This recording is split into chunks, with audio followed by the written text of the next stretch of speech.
Bonjour et bienvenue dans la vidéo, ravi de vous retrouver, merci pour votre confiance.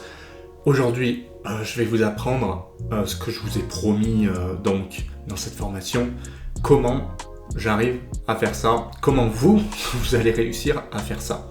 Alors, comme promis, vous repartirez avec le fichier d'exemple que vous pouvez télécharger, bien sûr.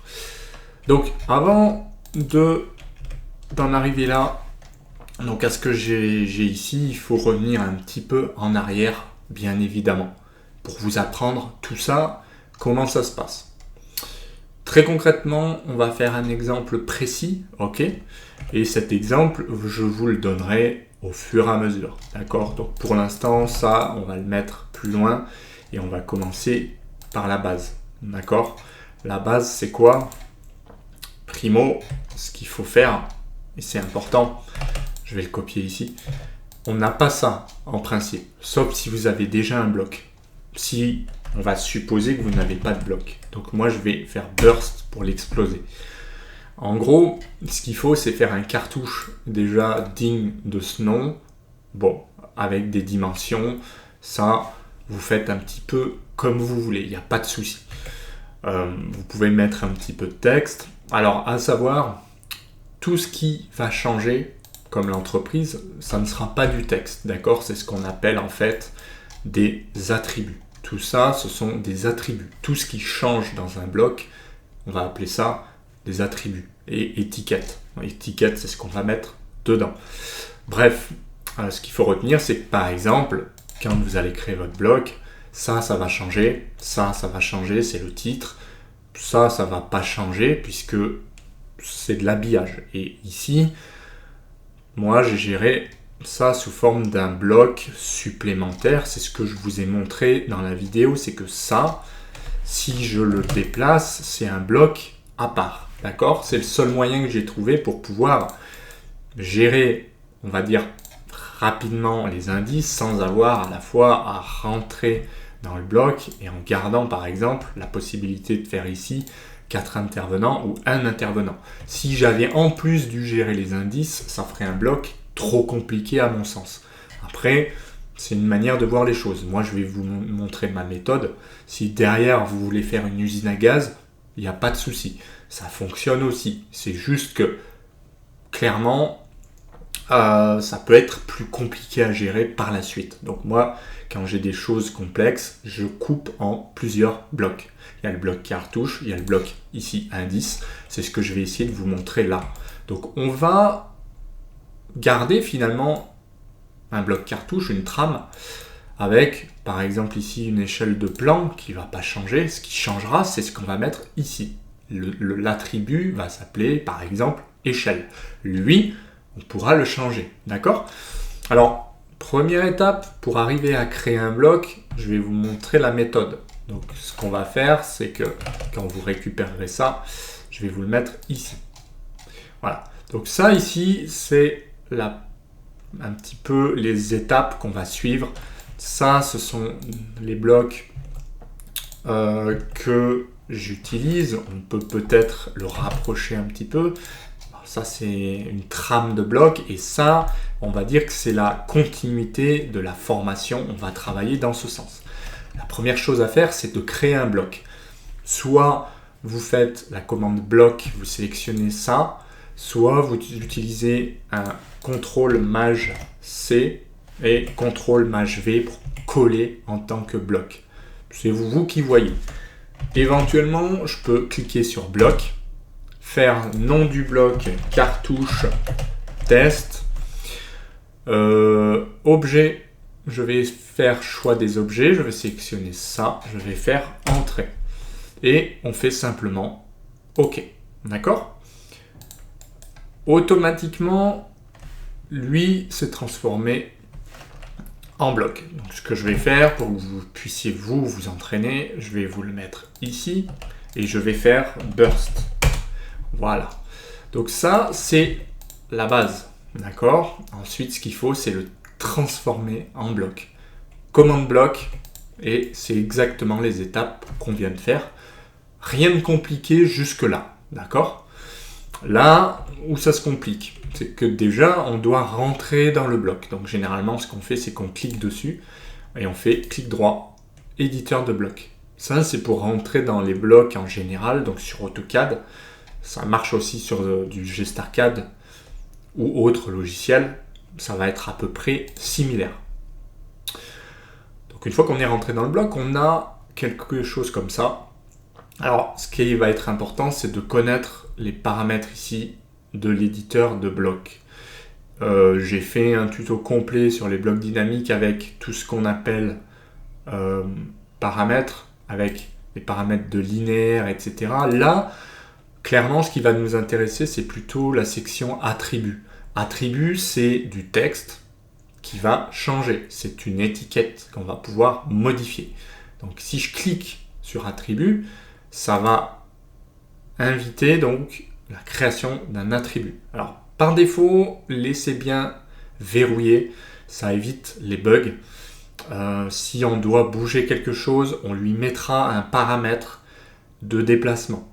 Si vous le déverrouillez, vous pouvez avoir des petites erreurs. Sinon, en général, on va simplement régler la hauteur du texte, on va régler le style du texte, la justification et tout ça. Par exemple, on peut faire milieu, centre, pourquoi pas. Je vais rester ici en milieu. Donc, étiquette, c'est là qu'on va régler, par exemple, le maître d'œuvre, le client, ce que vous voulez. Je vais mettre, par exemple, client. Attention, l'étiquette doit être unique. Il ne doit pas y avoir deux étiquettes avec... donc, il ne doit pas y avoir deux noms similaires dans l'étiquette. L'invite, c'est là où vous pouvez mettre ce que vous voulez. Par exemple, nom du client, c'est un exemple. Point d'interrogation. Par défaut, on va mettre XXX ou client XXX. Voilà. Et je vais faire OK. Là, il me demande de placer mon texte. Je le mets ici. Comme c'est milieu, je vais le prendre, je vais le mettre à peu près ici au milieu, c'est mieux, et je vais le descendre par là. Donc faites-le bien. Moi là, je le place un peu au hasard. C'est évident que si vous créez quelque chose de précis, eh bien, faites-le correctement. Une fois que c'est fait, donc on a créé un premier attribut. Soit on fait des copier-coller de celui-là parce que quand on double-clique, on peut modifier aussi. Et si je sélectionne et que je vais dans propriétés, je peux à tout moment modifier la hauteur, mettre 20. Et donc, une fois que j'ai quelque chose qui me convient, je peux dire copier avec CP et dire que je vais le mettre là. Attention, pensez tout de suite à modifier l'étiquette parce que, comme je vous le disais, si vous avez deux étiquettes avec le même nom ici, ça ne fonctionnera pas. Une étiquette, attention au passage, pas d'espace, ça ne marchera pas. Hein, clairement, il ne va pas apprécier. Il ne doit pas y avoir d'espace et il est préférable de le mettre en majuscule.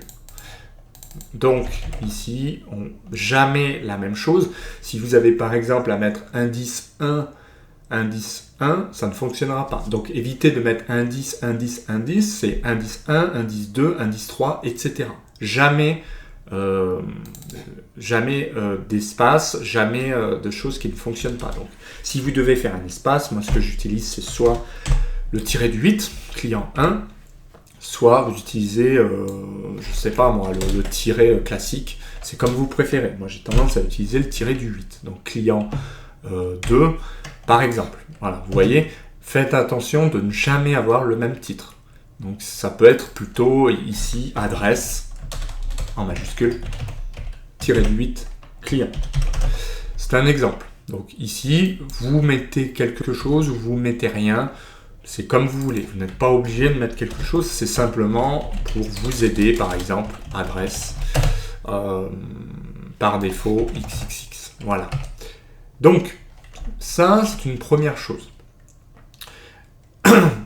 La difficulté, donc, dans ce que je vous ai montré qui marchait très bien, c'est que vous voyez, il y a beaucoup de temps à passer. Là, on en a fait quelques-uns, on passe pas mal de temps. Si on doit faire l'entreprise, l'adresse, le numéro de téléphone, le mail, vous imaginez bien que ça va multiplier les opérations.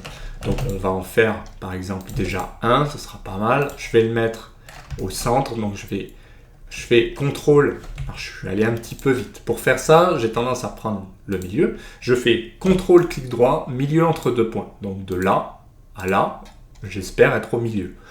Donc ici, je peux mettre par exemple entreprise. Donc toujours en majuscule. Entreprise. Là, je vais rien mettre parce que sinon, on va y passer trop de temps. Je vais mettre entre prise et OK. Donc là, ce que je vais faire, c'est que je vais aller dans propriété. Je vais mettre 15, voire 12, pour que ce soit plus petit. Ici, ça, je le copie. Je double-clique tout de suite. Ça, c'est important parce que, voilà. Typiquement, vous allez avoir peut-être entreprise 1, entreprise 2. Là, vous aurez entreprise et puis derrière, vous aurez par exemple, alors on a dit adresse ou non entreprise, tiré du 8, entreprise. Voilà, vous aurez quelque chose comme ceci, avec le nom ici. Et donc, celui-là, je peux le mettre par exemple plutôt en milieu, donc pas milieu, à gauche. Et je le mets par rapport à ce point à peu près là. Et je le remonte un petit peu. Vous voyez, visuellement, ça sera mieux. Et en bas, je le copie par rapport à ce point-là.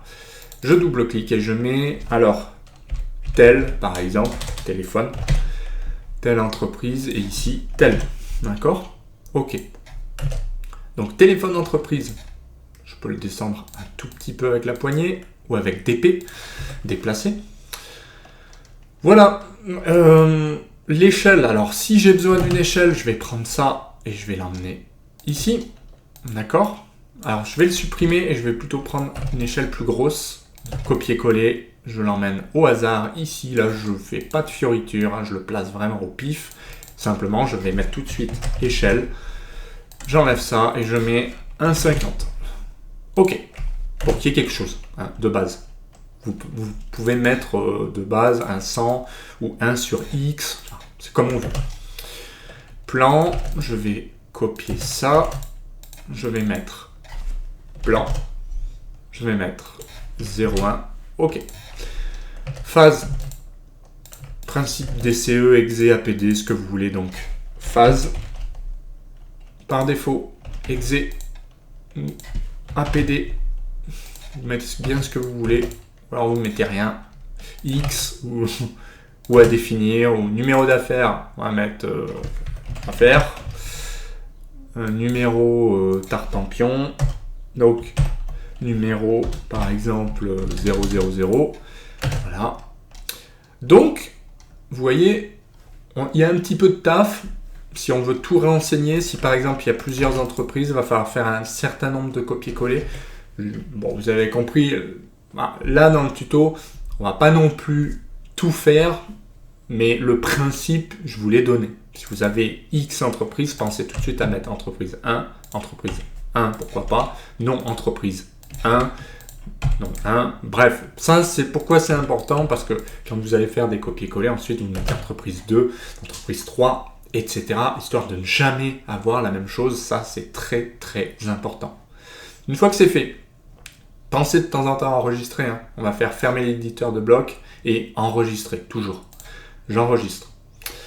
Ici, alors il n'a pas pris les paramètres. Alors il y a une explication à ça sur AutoCAD et autres. En fait, les attributs doivent être synchronisés. Soit vous réinsérez le bloc, c'est ce que je faisais quand j'étais novice, je ne comprenais pas, il n'y avait rien qui s'affichait. À chaque fois, je devais faire insérer et j'allais chercher mon bloc et je le collais. Voilà. Donc là, ça fonctionne. Il me demande même des paramètres parce que je l'insère. Le problème, c'est que en faisant ça, c'est assez long. Il me l'a mis où d'ailleurs? Il me l'a mis... Ben voilà. Typiquement, parfois, le point de base, il n'est pas bien défini. Et donc, c'est un peu pénible. Et là, ça fonctionne. Tout ce qu'on a fait, ça a l'air d'avoir fonctionné. Je vous donne une astuce importante.